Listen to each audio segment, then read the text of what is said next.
menjelaskan mengenai bekam gitu sebagai konsep untuk mengeluarkan dari racun-racun di tubuh kita. Sebenarnya kalau di medis atau di kedokteran sendiri, apakah sudah ada bukti klinisnya dokter mengenai bekam ini? Gitu.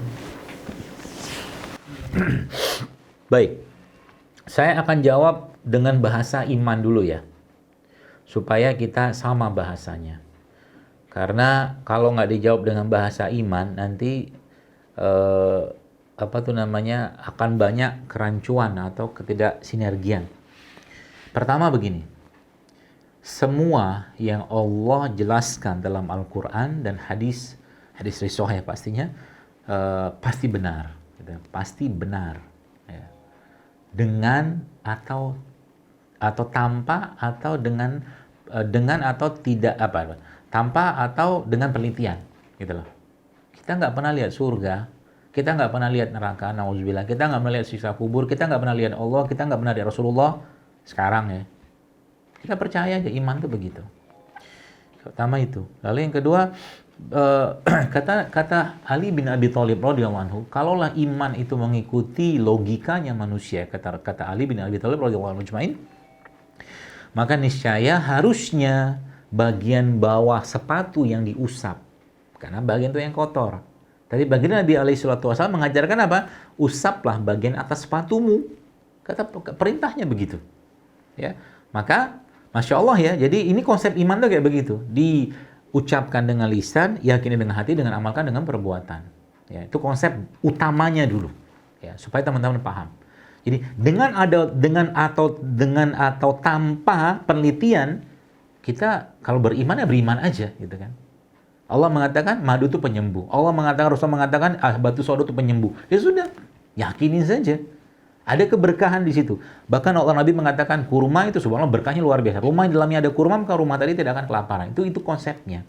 Maka kalau itu sudah kita pahami dulu baik-baik, maka hati kita lega, ya. Supaya apa? Gak dengan ilmu pengetahuan kita yang cetek ini itu kita mencoba mencari pembenaran atas nama keilmiahan gitu loh. Salah nggak? Nggak salah. Silakan saja. Tapi dasarnya apa dulu? Ya, itu dulu ya. Supaya nanti bahasanya nyambung ya. Saya cuman nasihati saja. Ya, karena banyak orang zaman sekarang dijelaskan luar biasa detail pun kita nggak percaya juga. Lagi kalau dijelaskan juga, itu akhirnya juga. Minta naikin standar level penjelasan segala macam. Ya sudahlah, ngapain juga. Ya. Dan kita kebetulan banyak sekali case-case yang kalau nanti teman-teman pelajari tentang bekam itu Masya Allah ya. Dahsyatnya luar biasa kerjanya. Nah, itu Dr. Agus Rahmadi itu yang beliau sangat concern dengan sangat lengkap bisa menjelaskan. Nah itu jadi kalau ditanya apakah bekam itu ada risetnya, ada banyak, udah terlalu banyak. Ya, itu aja. Tapi di sana namanya bukan bekam, tapi blood cutting, ya, blood cutting. Ya, blood yang randomized control trial juga ada, yang macam-macam lah bentuk-bentuk penelitian di situ yang saya baca itu banyak sekali. Cuman Indonesia belum sampai ke sana ya. Kalau yang Pak Wahyudi Widada yang dokter bekam saja tadi juga dia penelitiannya langsung ya menggunakan manusia dan di lab-kan semua ya.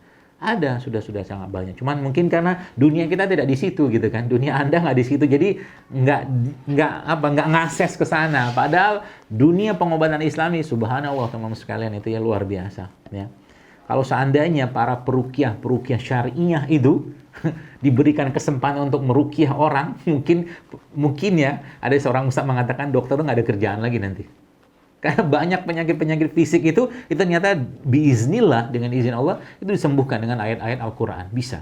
Dan itu terbukti. Ya. Dan para ulama zaman dulu seperti itu yang mereka kerjakan. Ya.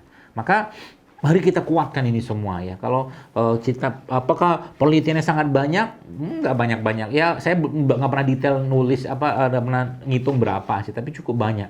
Ada beberapa buku tentang bekam pun juga cukup banyak menjelaskan tentang itu. Ya, tinggal Anda browsing aja ya. Kalau data ilmiahnya ada. Wallahu a'lam bishawab.